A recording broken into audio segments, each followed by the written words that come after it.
साधना अपनी दोनों गोरी बहू के साथ मिलकर काली बहू को घर से बाहर निकालकर दरवाजा बंद कर देती है।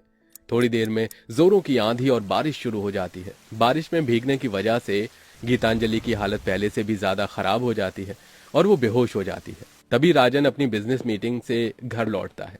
गीतांजलि को ऐसे बेहोश देख राजन कहता है, गीतांजलि, गीतांजलि उठो गीतांजलि, क्या हुआ तुम्हें?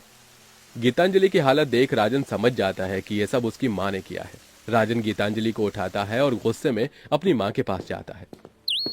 मैं सोचता था कि आप बदल जाओगी, लेकिन ये मेरी गलत फहमी थी, आप नहीं बदली ना। गीतांजलि की ऐसी हालत राजन से बर्दाश्त नहीं होती और वो गीतांजलि को लेकर कहीं और शिफ्ट हो जाता है और ऐसे ही कुछ दिन गुजर जाते हैं।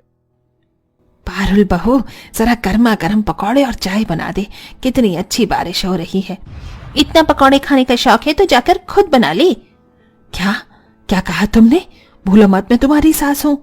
चिल्लाइए मत, हम आपकी आदरणीय गीतांजलि बहू नहीं है जो आपकी सारी बकवास सुनेंगी, समझी?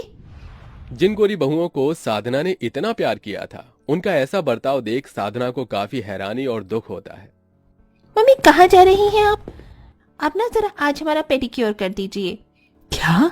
मैं तुम्हारा पेडिक्योर करूं? सास को तो बहुएं माँ का दर्जा देती हैं, लेकिन तुम दोनों तो मुझे अपनी नौकरानी समझ रही हो। मेरी ही गलती थी कि मैंने तुम्हारी खूबसूरती देखकर तुम्हें अपने दिल में बिठाया। बहुत बड़ी गलती हो गई मुझसे।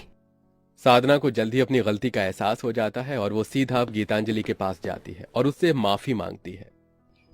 गीतांजलि बहू, मुझे माफ कर दे। मुझसे बहुत बड़ी गलती हो गई। तेरे काले रंग को लेकर मैंने हमेशा तुझसे नफरत की। शादी के बाद तेरी पहली बारिश के सपने को मैंने नरक जैसा बना दिया।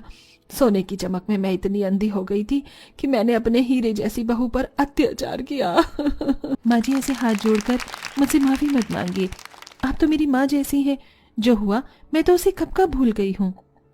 गीतांजलि अपनी सास को माफ कर देती है और साधना भी अब गीतांजलि को दिल से बहू के रूप में अपना लेती है और अपनी दोनों गोरी बहू को भी अच्छे से सबक सिखाती है। और आखिरकार गीतांजलि शादी के बाद अपनी पहली बारिश को अपने ससुराल में अच्छे से एंजॉय करती है।